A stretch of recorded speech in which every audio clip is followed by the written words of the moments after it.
Welcome back. Guys, If you heard the word extraction shooter, you probably saw something like this. Or this. Or possibly something like this. But which one of them is actually worth paying attention to? I mean, there are extraction shooters coming left and right. Arc Raiders wasn't supposed to be an extraction shooter, and it suddenly is. Either way, I set myself to go out on a mission to find out which one of these is actually worth getting into. Coming from a guy who has sunk blood, sweat and tears into Escape from Tarkov. I stopped because of that one thing. Now, I will be rating each one of these in 4 different categories. The stylization, the risk, gameplay and replayability. The last one is really important because that's what keeps the game alive. This game has been out for nearly 9 years and it's still in development, but there is a plan to release it this year. Though, getting back into the game is hard, especially when you are employed. Now, don't get me wrong, you can definitely progress in this game, but it requires an insane amount of grind. I have around 1,300 hours in this game, got the ultimate item, Kappa container and wanted to become a Tarkov YouTuber, but the game suddenly started testing the waters because it lacked competition. Now, the style, it's okay, it's trying to aim for realism, but 9 years ago this was insane. The risk in this game is also insane. Considering this game has a marketplace that changes daily, some items have an insane value. You risk losing your items forever, like in any game, but once you get over gear fear, it's not that big of a deal. The gameplay is fun once you get the hang of it, but when you're first starting off, it is slow and you're prone to die a lot, which makes a lot of people not want to play the game. But once you get past that, the gunplay is amazing, the customizability is well done, and it's fun. wow, incredible! Replayability? It's average. You can make it interesting by making some twists, like these folks. But if you plan to play by the book, you will get bored after the vibe. Overall, the game is good, but it's hard to master. Now, here's where the first contender comes in. Arena Breakout was one of the first major contenders to challenge Escape from Tarkov, until people realized it's basically a one-to-one copy, just free to play. But it does do a few things differently. Like when I found the lion statue, it triggered this surprisingly cool animation. And suddenly I cared about making it out alive, even if it was just for something expensive. The thing is, I haven't died in like 20 raids. Either I'm cracked or my lobbies are laced with bots. Still, it's hard not to notice. Games like this always make you play ranked. Honestly, not a bad thing. You get a match with players around your level, which makes the grind feel fair. Now let's talk gameplay. It's faster paced than Tarkov, but nearly not as snappy as the next game on the list. Arena Breakout clearly wants to be more accessible, it's made for a wider audience after all. Quests are straightforward, loot is auto-highlighted and enemies barely react half the time. It's basically Tarkov, but dulled down and polished for casual play. So let me save you some time. If you're curious about Tarkov but are scared you won't like it, try Arena Breakout. It's not a perfect clone, but it is close enough to help you decide. Style, it's going for realism again, but it looks alright. 3 out of 5. Risk, low gear fear, easy to recover.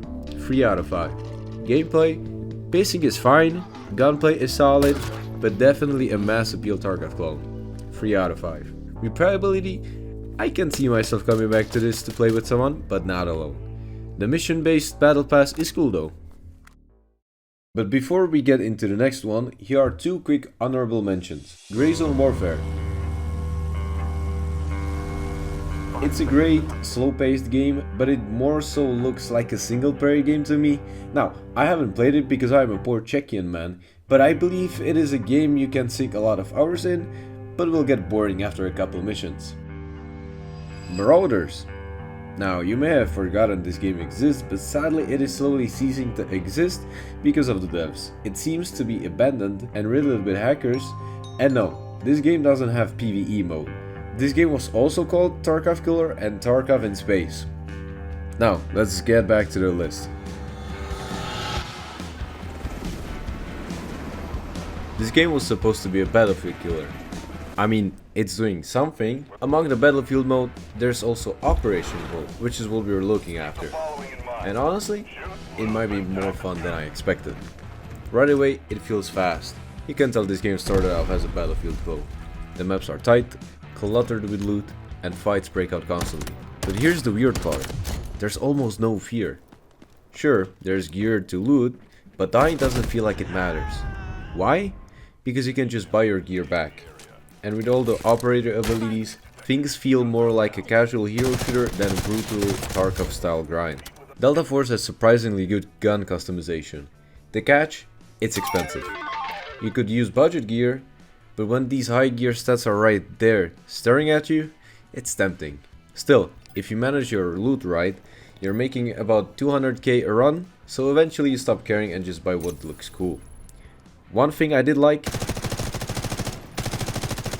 the match doesn't feel empty. Instead of just fighting AI and hoping to bump into players, there's an ongoing faction war happening. It's a small twist, but it makes the map feel alive and gives more reasons to keep pushing forward. There's also a ton of smaller systems, weapon challenges, item turn in, and of course the hero shooter mechanic if you're bored of just shooting. The style? Looks fine, not bad, not amazing. The risk?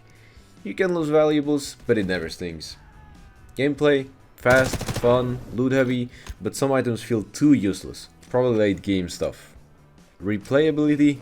Low risk fun when you don't want to sweat. Bonus points for multiplayer modes if you get bored.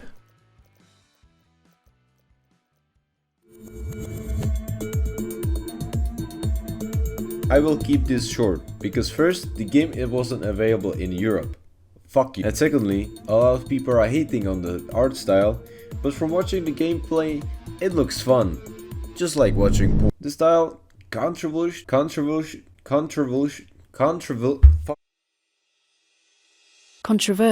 but it looks flat and placeholder-ish. 2 out of 5. The risk? I don't know, USA only. Gameplay? USA! USA! USA! 3 out of 5. The replayability? 2 out of 5. Now this is another game coming from the game studio Embark.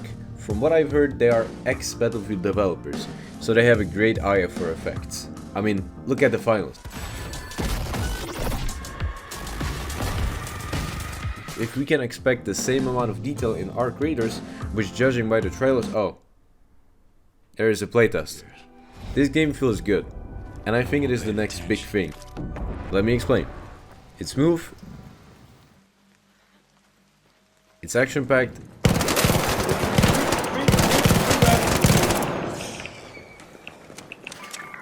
one more here.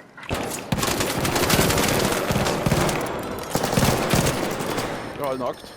Oh yeah. has some bugs, but it's tech test so far. And no, it's not a Tarkov killer.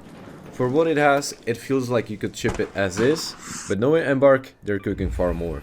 The elements of the game are pretty much uncomparable. I wanted to compare it to Hunt Showdown, but after playing some more, I couldn't have been more off.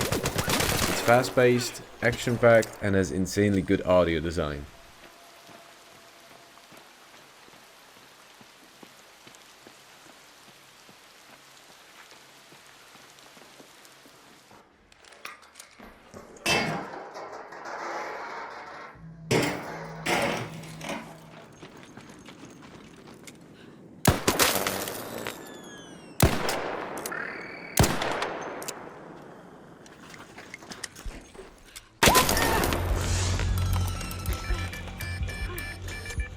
And the visuals are just stunning. This is on low settings.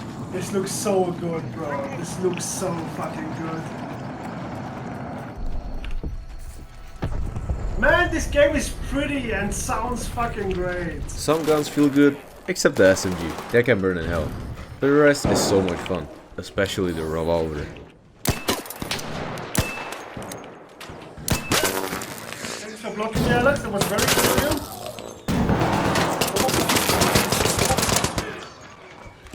The missions are casual, but what I like is that you can actually try and get some challenges done if you don't want to chase missions, and they unlock some recipes and other stuff.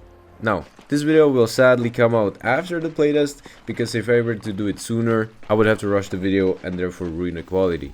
But honestly, the game deserves the hype. And I hope Embark doesn't let the game die. The only issue for most people is that I expect the game to be behind a paywall. But my guess is €20, hopefully. I don't wish to be naive, but I do believe that in today's gaming market, this price could be considered cheap. The style? A scrap cyberpunk looking game with, of course, realism, and Embark always gives it that nice touch. The risk? None. They are free kits. Gameplay? Smooth, lag-free gameplay, and an interesting take on the genre. Well, I had a lot of fun. I don't know if there are going to be vibes or not, but seeing that if you get bored of missions, you can do many other things in the game. It can get replayed a lot. Now, I'm not the type to beg for likes, but if this video hits, say, 20 likes, I'll go ahead and cover those hidden gems. As for which game you should play, honestly, it depends on the vibe you're after. Want something like Tarkov but free? Try Arena Breakout. Want something faster, more arcade-like? Go with Delta Force. Totally different games, both scratch the extraction itch in their own way. Personally, I'm team Delta Force, but I feel like once Arc Raiders releases, it could be the new big thing. So yeah, hit that like button, maybe subscribe. I'll see you in the next one. Please. Please.